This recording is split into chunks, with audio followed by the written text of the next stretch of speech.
Okay, so today I'm starting my topic, that is the continuity. Okay, so here I shall start with exercise 5.5. So already this topic we have half understood in our class 11, where you have the chapter limits. Okay, a function where limit exists was when your left hand limit is equal to the right hand limit. That time we say that a limit exists for that particular function. But continuity means the concept is connected with your limit. So a function is said to be continuous when your left hand limit and right hand limit and particular that value, when you put it in a function, if all the three values are equal to each other, then we say that the function is said to be continuous function.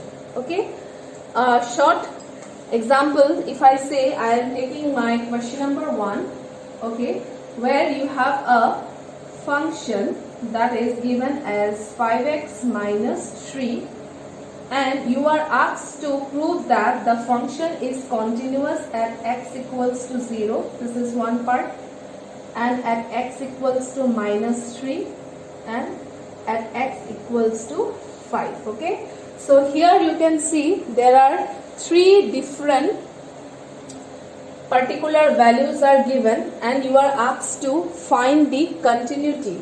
Okay, so what I will take is the first part. Okay, so when I am taking my first part and I am writing left hand limit at x equals to, I will write 0 minus, isn't it? So how we are writing? We write limit x tends to 0 minus f of x. I hope all of you remember this. When we are doing limits and derivative, we were doing this type of sums, isn't it? Next, so what we are writing? Limit x tends to 0 minus, so we have to take this function, that is 5x minus 3. And what we are writing? We write let x equals to 0 minus, isn't it? So left hand limit value will be coming limit h tends to 0, 5, then we write minus h, that is 0 minus h means minus h. After that we put the value of h in this limit, so the value is coming to be how much? Minus 3, isn't it? So this is when we write left hand limit. Then how we write right hand limit? We write limit h tends to 0 plus f of x, isn't it? Then we take what? We take let x equals to 0 plus h.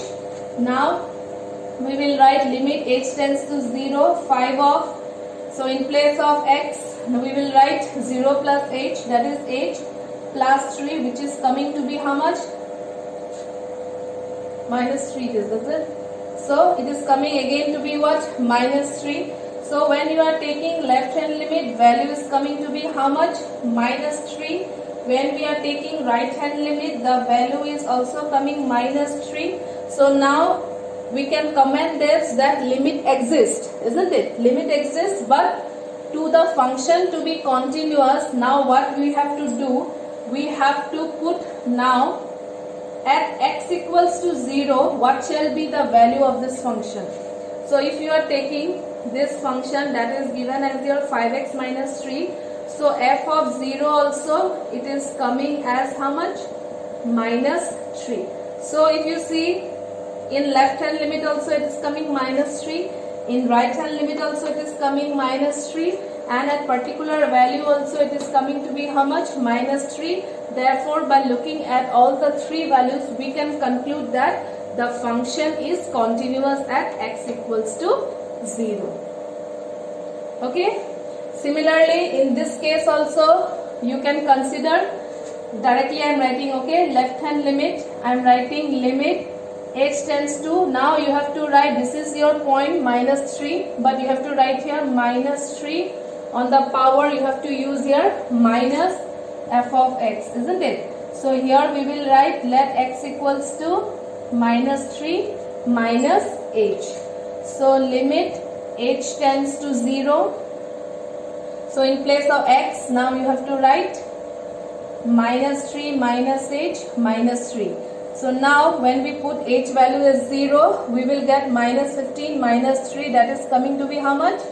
Minus 18, isn't it? Now similarly in our right hand limit, I am writing limit h tends to minus 3 plus the function. Now we have to write let x equals to minus 3 plus h, isn't it?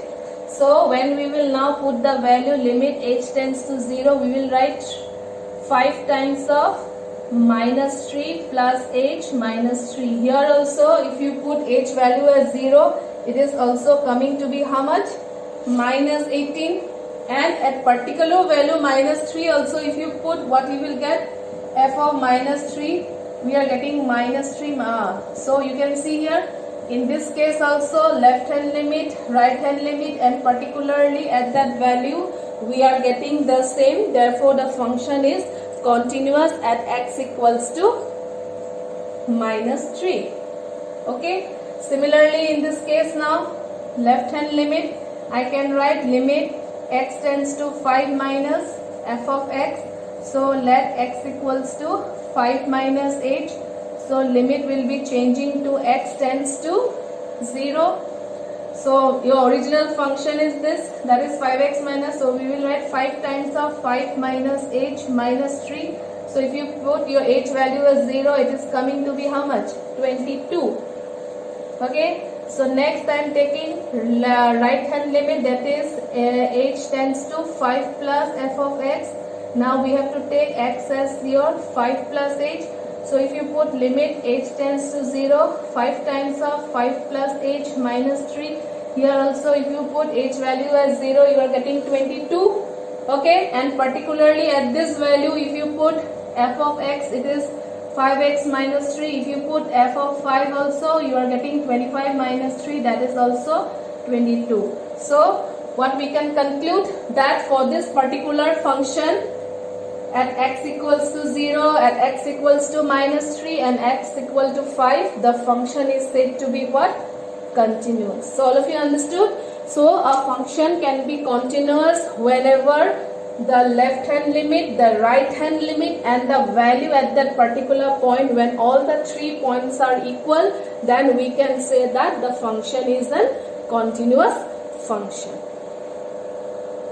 So one more question I am taking. So suppose if I see question number 5, you have a function equals to x if x less than equal to 1 and 5 if x is greater than 1.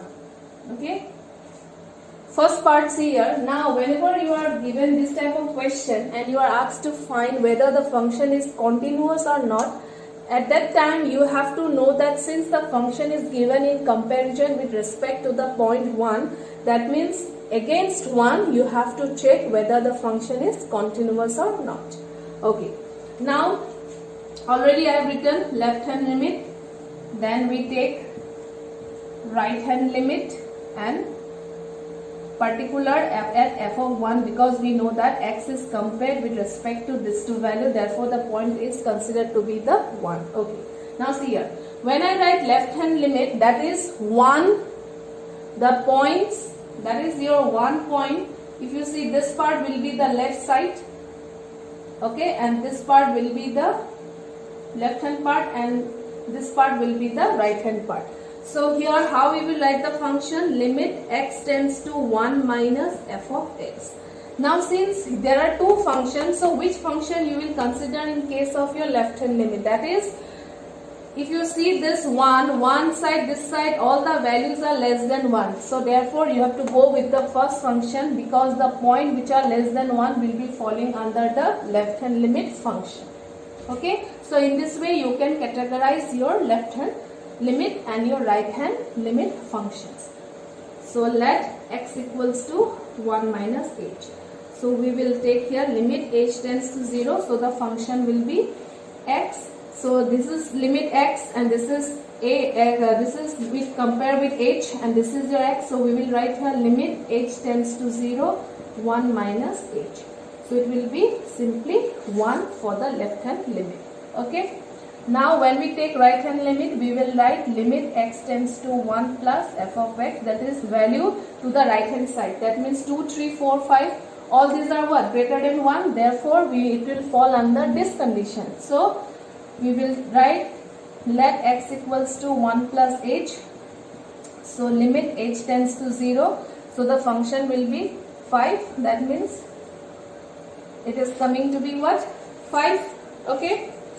Now at f of x, where it is given, now we have to check for 1. So wherever there is equal sign, that function you have to take.